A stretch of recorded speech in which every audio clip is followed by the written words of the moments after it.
pessoal! Para quem não me conhece, eu sou a doutora Tassiana, sou psicóloga clínica. Eu estou atendendo somente online por conta da pandemia e eu sempre deixo aqui na descrição os links para quem tiver interesse em atendimento online ou se tiver alguma dúvida e quiser entrar em contato comigo, ok? Hoje eu vou falar sobre o transtorno de ansiedade generalizada, conhecido como TAG. É muito importante falar sobre esse assunto porque milhões de pessoas têm esse transtorno somente no Brasil e trazendo muitos prejuízos, para a vida dessas pessoas em várias áreas da vida delas, E é importante falar, quando a gente cita a ansiedade, que a ansiedade não é só negativa. As pessoas, elas têm a visão da ansiedade como tem que tirar toda a ansiedade de mim, Ela é ruim, ela só é prejudicial.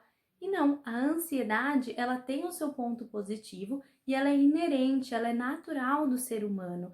Então, ter ansiedade é importante para a nossa sobrevivência e para a nossa defesa do corpo.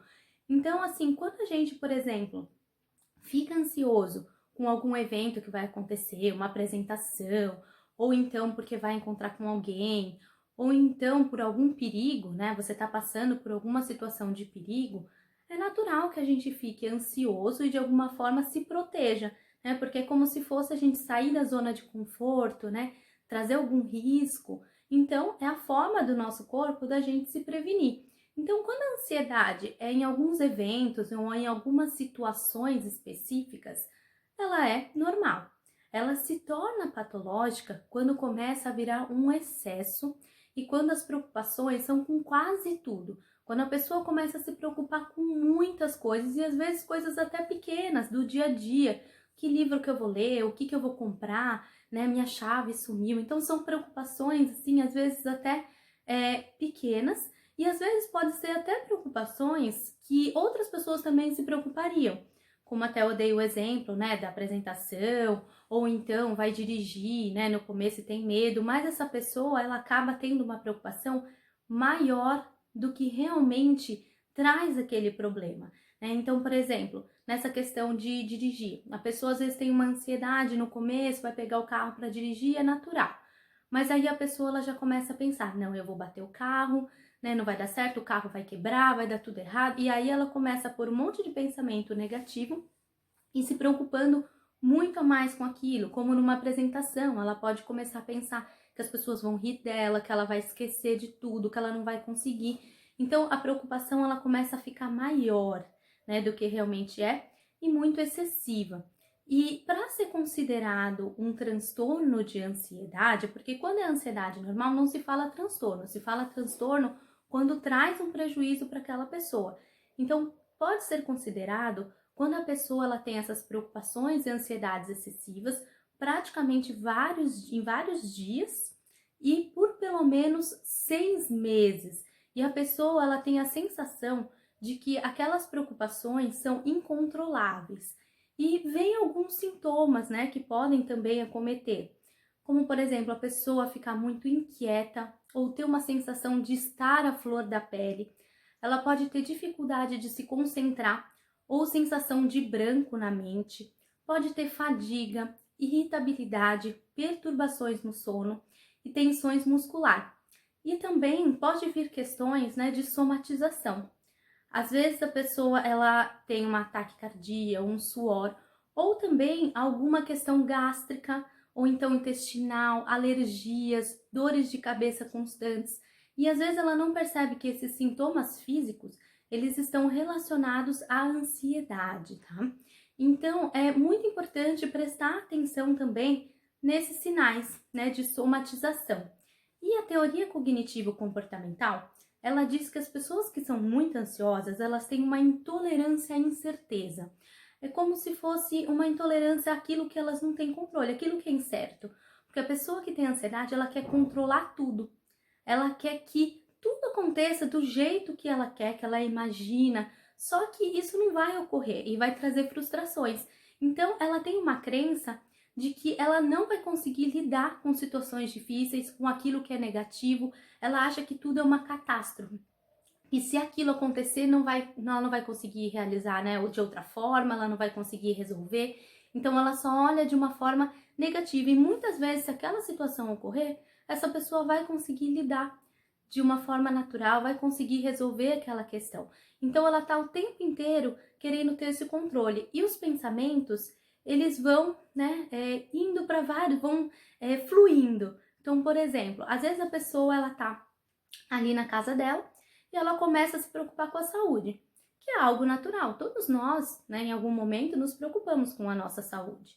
Mas aí a pessoa ela pensa nisso da saúde e aí vai indo além. Aí começa a vir na cabeça dela: mas e se eu tiver um câncer? E aí vai indo mais além. A pessoa pensa: nossa, mas se eu morrer, quem que vai cuidar dos meus filhos? Será que eles vão conseguir sobreviver sem mim? E mais além ainda, a pessoa pode chegar a pensar: será que eles vão ter dinheiro para pagar o meu enterro? Então, os pensamentos eles vão indo além. E às vezes isso nem aconteceu e nem vai acontecer. Mas a pessoa vai trazendo cada vez mais pensamentos até irracionais.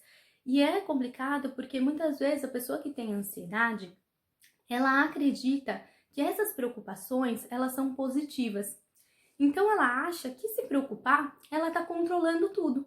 Se ela pensar em tudo e preocupar em tudo de ruim que vai acontecer, ela vai conseguir controlar e evitar situações negativas. Só que isso acaba sendo uma ilusão. E ela acaba muitas vezes evitando situações que podem vir a ocorrer, né, causar algo negativo, e isso também trazendo prejuízos, como por exemplo, às vezes ela tem uma ansiedade, como eu falei, de apresentação, então ela acaba deixando de fazer projetos, de às vezes trabalhar em empresas só para não entrar em contato com isso, né? Tem uma ansiedade de dirigir, ela deixa de dirigir, como muitos outros tipos, né, de ansiedade, ou que ela acha que aquilo vai dar negativo, ou no relacionamento, por exemplo, ela acha que vai dar errado, então ela nem entra em relacionamentos, ela se fecha, pode ser até relacionamento amoroso, como amizade, né? Porque às vezes sofreu uma vez e aí acha que não tendo outros relacionamentos não vai sofrer mais. Então a pessoa ela acaba evitando as situações, só que muitas vezes se paralisando e se prejudicando, né? E aí começa a ser um problema para essa pessoa e trazer grandes prejuízos, porque vai se tornando um ciclo, tá? E o que causa, né? O que causa a ansiedade? São vários fatores. Existe o fator genético, né? Que é hereditário. Então, muitos estudos, né, mostram que pessoas que têm familiares que têm transtorno de ansiedade têm uma probabilidade maior de ter o transtorno. Também disfunções químicas cerebrais, né, de neurotransmissores também podem causar um transtorno de ansiedade e também fatores ambientais, como fatores estressores, traumas, né, ou então as crenças que essa pessoa tem sobre resoluções de problemas, né, sobre sua própria confiança, sua autoestima. Então, todos esses fatores podem influenciar para essa pessoa ter um transtorno de ansiedade. Então, a psicoterapia, ela ajuda essas pessoas a ter uma tolerância maior com a incerteza, a validar esses pensamentos, entender esses pensamentos disfuncionais, né? Saber de onde vêm essas crenças e também entender que gatilhos que estão trazendo essa ansiedade, né? Que situações que talvez estão reforçando, potencializando essa ansiedade. E também pode ter um tratamento em conjunto com medicamentos, sempre entendendo que a ansiedade ela não pode ser erradicada, tirada totalmente, porque às vezes a pessoa pensa, vou tomar um medicamento e vou tirar todos os sintomas, mas não é dessa forma, né? Porque, como eu falei, a ansiedade também tem os seus pontos positivos. Então a gente tem que trabalhar para tirar uma remissão desses sintomas que são prejudiciais, desses sintomas disfuncionais, tá? E além, né, da medicação, também existem outras questões, né, que podem ajudar também na diminuição da ansiedade, como exercícios físicos, né, uma melhor alimentação, o yoga, a meditação, né, o mindfulness, que é a atenção plena. Eu fiz uma live esses dias falando sobre a meditação, sobre o mindfulness. Então, quem não assistiu e tiver interesse, pode assistir, né? Eu vou deixar aqui na descrição. Lá eu falo também de um exercício, né, de contração e soltura da musculatura para que vocês relaxem um pouco mais, trazendo também um exercício de respiração, que são muito importantes também para uma diminuição de ansiedade, tá bom?